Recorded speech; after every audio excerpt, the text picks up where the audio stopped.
আসসালামু আলাইকুম ও রহমতুল্লাহ। কবরের প্রথম রাত, মৃত্যুর পর কবরে নামানো পর্যন্ত ফেরেশতারা লাশের সাথে কি করে তা সকল মুসলমানের জানা উচিত।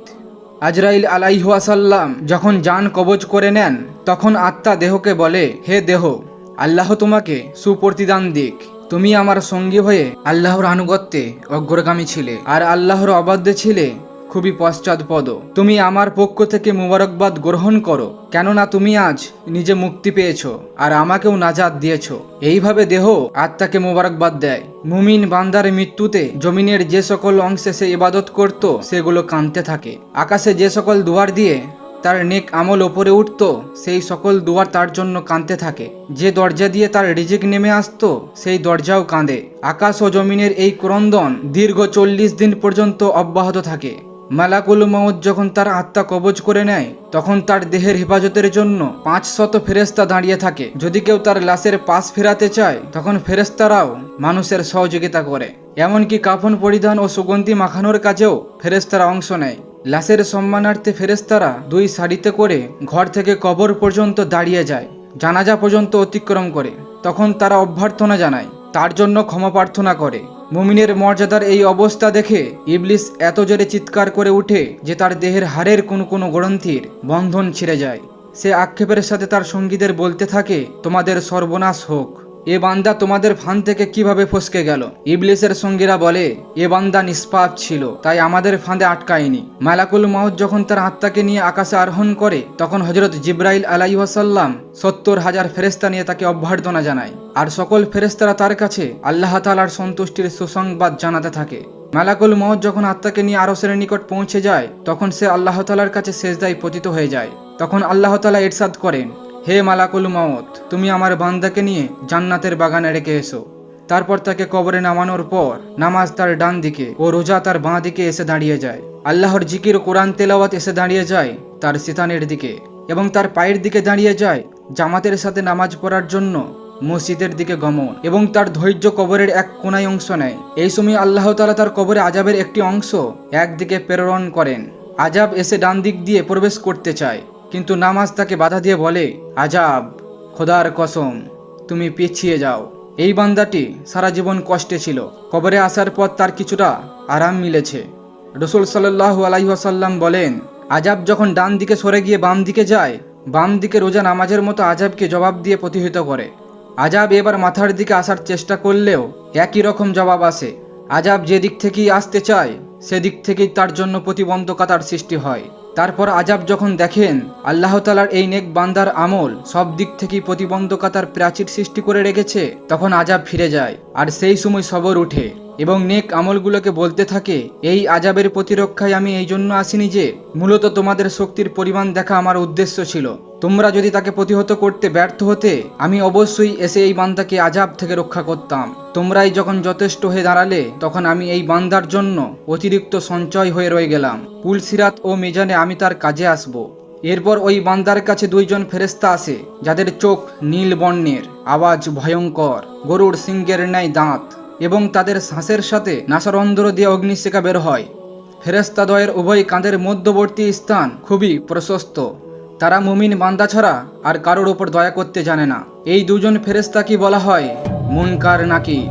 এদের হাতে একটি হাতুড়ি থাকে, এটি এতই ভারী যে সকল মানব দানব মিলে একত্রিত হলেও তা উত্তোলন করতে সক্ষম হবে না। এই 2 জন ফেরেশতা কবরে প্রবেশ করে লাশকে বলে, উঠে বসো।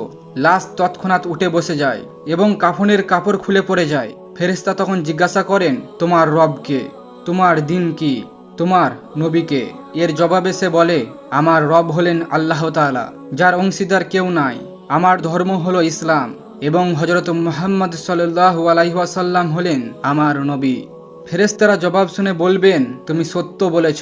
এরপর চারিদিক থেকে কবরকে প্রশস্ত করে বলবেন, তুমি ওপরের দিকে একটু তাকিয়ে দেখো। তখন সে ওপরের দিকে তাকাবে, তখন আকাশের শেষ সীমানা পর্যন্ত তার চোখে ভেসে উঠবে। ফেরেশতারা বলবেন, হে আল্লাহর বন্ধু, এটাই তোমার আবাস স্থলের ঠিকানা। তুমি তোমার কর্মের এবং আল্লাহর অনুগত্যের বিনিময়ে এটি পেয়েছো। এই পর্যায়ে এসে রাসূল সাল্লাল্লাহু আলাইহি ওয়াসাল্লাম বলেন, এই সত্তার কসম যার মুঠোই আমার প্রাণ। মুমিন বান্দাদের তখন এত আনন্দ অনুভূত হয় যা কখনোই শেষ হওয়ার নয়। অতঃপর ওই বান্দাকে আবার নির্দেশ দিয়ে বলা হয় তুমি নিচের দিকে তাকাও। নিচের দিকে যখন সে তাকায় তখন দোজখের শেষ সীমা পর্যন্ত তার দৃষ্টিগোচর চলে আসে। ফেরেশতা তখন তাকে বলে, হে আল্লাহর প্রিয় পাত্র, ভয়ানক দোজখ থেকে তুমি নাজাত পেয়েছো। রসুল সাল্লাল্লাহু আলাইহি ওয়াসাল্লাম ইরশাদ করেছেন, ওই বান্দার সেই সময় এমন পুলক হয় যা কখনোই সমাপ্ত হবার নয়। অতঃপর জান্নাতের সমস্ত দরজা তার জন্য উন্মুক্ত করে দেওয়া হয়। এইসব দরজা দিয়ে জান্নাতের সুশীতল সমীরণ তার কবরে পৌঁছাতে থাকে এবং ততদিন পৌঁছাবে যতদিন সে কবরে থাকবে। রসুল সাল্লাল্লাহু আলাইহি ওয়াসাল্লাম আলোচনার ধারাবাহিকতা অব্যাহত রেখে বলেন, এরপর আল্লাহ তাআলা মালাকুল মউতকে নির্দেশ দিয়ে বলেন, তুমি আমার দুশমনের নিকট যাও এবং তাকে আমার কাছে নিয়ে এসো। আমি প্রাচুর্যের সাথে তাকে রুজি দিয়েছি, সীমাহীন নিয়ামত দিয়েছি, কিন্তু সে আমার সাথে শুধু অবাধ্যই করে ফিরেছে। এবার সে দুশমনকে আমার কাছে হাজির করো।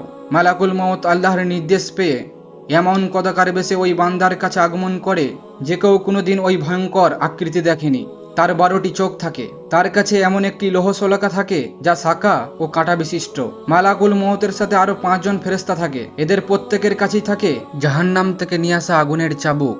মালাকুল মউতের চাবুক দিয়ে তার অবাধ্য বান্দাকে এমনভাবে আঘাত করে যে প্রতিটি কাঁটা তার সারা শরীরের মূল দেহতন্ত্রে গিয়ে বিদ্ধ হয়, অতঃপর সেটি পাকিয়ে টেনে বের করে এবং তার পায়ের নখের তলদেশ পর্যন্ত আত্মাকে বের করে নিয়ে আসে। তারপর সেই লৌহশলাকাটি তার উভয় পায়ের গোড়ালিতে ঢুকিয়ে দেওয়া হয়।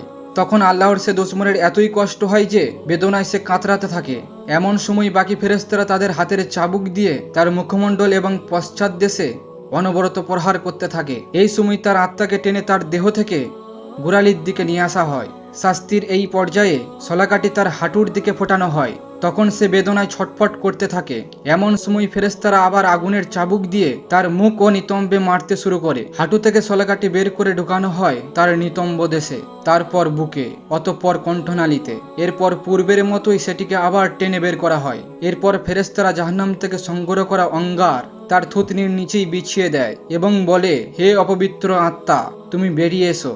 তুমি থাকবে প্রখর বাষ্পে, উত্তপ্ত পানিতে এবং ধূম্রকঞ্জের ছাওয়ায়, যা শীতল নয় এবং আরামদায়কও নয়। সূরা ওয়াকিয়া আয়াত 42 থেকে 44। আল্লাহ আমাকে এবং সকলকে সঠিক বুঝ দান করুক, আমিন।